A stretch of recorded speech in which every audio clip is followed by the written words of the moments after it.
Seusai dilantik, Gibran langsung berfokus pada pembangunan di kota Solo, yaitu membuat rel layang, di mana rel layang ini untuk mengurai kemacetan di kota Surakarta.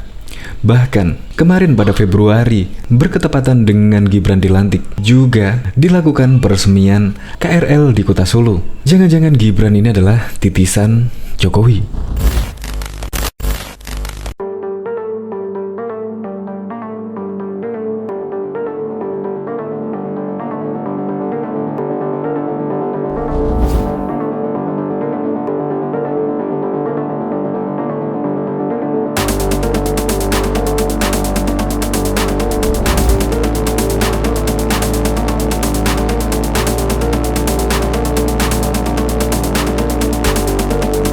Ya memang sih, setelah dilantik 2 pekan, Gibran terus kedatangan tamu, yaitu dari pembantu presiden, para menteri. Ya sebut saja Menteri Perhubungan, untuk membicarakan tentang rel layang, dan juga Menteri PUPR, bahkan juga Yakut Khalil Qomas. Yakut Khalil Qomas pada waktu itu datang untuk menyaksikan peletakan batu pertama pembuatan replika Masjid Muhammad bin Zayed akan dibangun di kota Solo. Dan masih banyak lagi seperti Jenderal Listio Sigit Prabowo juga berkunjung di kota Solo. Memang Gibran kali ini berfokus pada pembuatan rel layang, di mana kemacetan di kota Solo sudah semakin meningkat saja dari tahun ke tahun. Maka dari itu, Gibran setelah dilantik langsung berfokus kepada pembangunan di kota Solo. Untuk lebih lengkapnya simak berita berikut ini, Good News Indonesia. Belum menyaksikan video ini, pastikan bosku jangan lupa subscribe, karena subscribe itu gratis plus bonus tonton video terbaru setiap harinya. Jangan lupa ya. Kota Solo, Jawa Tengah kedatangan banyak tokoh nasional, terutama para menteri yang melakukan kunjungan kerja. Dalam sebulan terakhir, kehadiran mereka di Solo terjadi sejak Gibran Rakabuming Raka dilantik jadi wali kota Solo pada 26 Februari yang lalu. Kunjungan kerja pertama dibuka oleh Menteri Perhubungan Budi Karya Sumadi. Budi mengunjungi stasiun Tirto Nadi yang hendak dibangun menjadi area kegiatan publik di lantai 2. Usai mengunjungi terminal Tironadi, Budi juga meninjau Simpang Joglo untuk mengakomodasi usulan Gibran agar perlintasan kereta sebidang jalan itu diubah menjadi rel layang atau elevated rail. Beberapa pekan kemudian, Budi kembali mengunjungi Solo untuk meninjau pembangunan jalur rel listrik KRL Solo Yogyakarta. Sepekan setelah kunjungan pertama Budi, Gibran menerima kunjungan Menteri Agama Yakut Khalil Qomas dan Menteri BUMN Erick Thohir. Mereka berdua menghadiri seremoni peletakan batu pertama replika Masjid Syekh Zayed di Gilingan. Tak berapa lama, giliran Menteri Tenaga Kerja Ida Fauziah yang melakukan kunjungan kerja menyambangi Balai Latihan Kerja BLK Kota Solo. Kunjungan 4 menteri tersebut terjadi di 2 pekan pertama Gibran menjadi wali kota Solo. Setelah itu kunjungan menteri sempat terhenti. Terakhir, kunjungan dilakukan Menteri Pekerjaan Umum dan Perumahan Rakyat Basuki Hadimulyono pada 27 Maret. Basuki meninjau beberapa lokasi seperti Taman Balai Kambang, Ngarso Puro, dan Pasar Legi. Sekretaris Daerah Sekda Kota Solo, Ahyani, mengakui kunjungan menteri ke Kota Solo memang lebih banyak dibandingkan sebelum Gibran dilantik. Ahyani menilai positif banyak kunjungan pejabat pembantu presiden tersebut. Ya baguslah, kan program-program nasional yang dikerjakan di kota Solo bisa dibicarakan lebih intens lagi, katanya saat dihubungi kemarin. Selain kunjungan secara fisik, Ahyani mengatakan tak sedikit pula menteri yang berkoordinasi secara virtual, khususnya menteri-menteri yang berkaitan dengan penanganan dan vaksinasi ini. Yang daring juga ada, rakor-rakor rapat koordinasi, dan banyak yang pakai video conference, katanya. Selain menteri, Solo juga kedatangan sejumlah pejabat dan tokoh nasional termasuk Kapolri Jenderal Listio Sigit Prabowo. Listio yang pernah menjadi Kapolresta di wilayah itu datang untuk meninjau vaksinasi tenaga mengajar dan tokoh agama di Balai Kota Solo. Tak hanya itu, Gibran juga kedatangan tamu, yakni petinggi sejumlah partai, seperti Ketua Umum Partai Kebangkitan Bangsa PKB Muhaimin Iskandar, Wakil Ketua Umum Partai Gelora Fahri Hamzah, dan Sekretaris Jenderal Partai Gerindra Ahmad Muzani. Gibran sendiri menyambut baik kedatangan deretan tokoh nasional tersebut.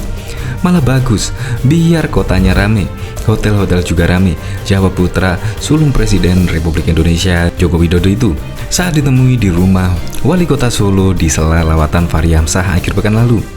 Diketahui sebelumnya sehari pasca dilantik jadi wali kota Surakarta Jumat 26 Februari 2021 yang lalu, Gibran Rakabuming Raka segera mematangkan rencana pembangunan jalur rel elevated atau rel layang di perlintasan kereta api Palang Joglo Solo.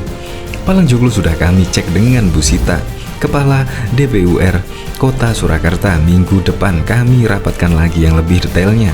Menurut dia, program rel layang Palang Joglo sendiri merupakan salah satu program kerja prioritas pemerintahan kota Pemkot Surakarta. Palang Joglo termasuk tempat yang kami kunjungi pertama setelah pelantikan. Jadi prioritas karena tingkat kemacetan dan keramaian sudah luar biasa sekali. Gibran menyatakan konstruksi rel layang kereta lebih dipilih ketimbang jalan layang untuk menghilangkan perlintasan sebidang kereta api. Lebih murah, penggusuran juga minim. Tapi nanti kami detailkan minggu depan, sambungnya. Rencana pembangunan rel layang kereta api di Solo sendiri telah disusun pemerintah pusat melalui Kementerian Pekerjaan Umum dan Perumahan Rakyat. Ini dilakukan untuk mengurai kemacetan di persimpangan jalan raya dan rel kereta yang kerap terjadi di Surakarta. Menteri PUPR Basuki Hadimulyono mengatakan pihaknya akan berkoordinasi dengan Kementerian Perhubungan dan PT Kereta Api Indonesia atau PT KAI untuk mengatasi kemacetan di persimpangan antara rel kereta dan jalan raya. Kami sedikit demi sedikit bertahap menyiapkan satu bidang persimpangan antara jalan dan kereta api. Kita akan kerjakan nanti dengan PT KAI, Kementerian Perhubungan. Kita akan koordinasi apakah kita bikin underpass ataukah dengan elevated kereta api. Jelasnya dalam acara peresmian flyover Purwosari di Kota Solo. Kepala Balai Besar Pelaksanaan Jalan Nasional BBPJN Jateng DIY Satrio Sugeng Prayitno menyampaikan pihaknya juga tengah memproses 2 titik jalur kereta layang di daerah Gilingan dan Suglo. Yang sedang kita proses itu yang di daerah Joglo, tapi keretanya yang naik, kita nata di bawahnya. Kalau ke atas KAI, Terang Satrio. Satu lagi rencana yang di Masjid Raya di Gilingan, itu kita tata lagi. Karena rel keretanya naik, kita rapikan jadi jalannya yang selama ini banjir tambahnya. Satrio menerangkan, proyek jalur layang kereta ini akan dilakukan beriringan dengan pembuatan underpass untuk jalan raya. Menurut dia, pengerjaannya nanti butuh penyesuaian agar tidak menimbulkan banjir yang kerap menggenangi sejumlah wilayah di Kota Solo. Kalau yang elevated kereta tadi ada di Kementerian Perhubungan, yang underpass Gilingan juga itu lead sektornya di Kementerian Perhubungan. Kita hanya menyesuaikan saja, ujar dia.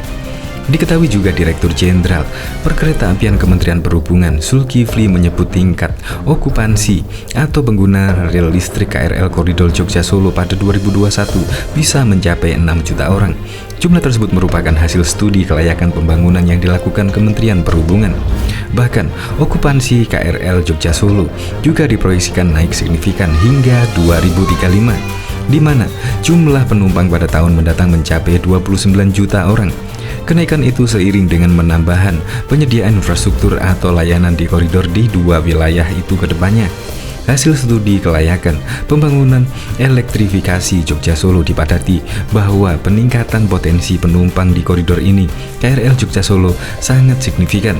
Data tersebut menyebutkan bahwa pada 2021 sebelum kita membangun KRL itu sudah diprediksi bahwa pada 2021 ini potensi penumpang hampir 6 juta dan di tahun 2035 nanti akan terjadi kebangkitan baru dengan menyediakan pelayanan yang semakin tinggi, ujar Zulkifli dalam webinar.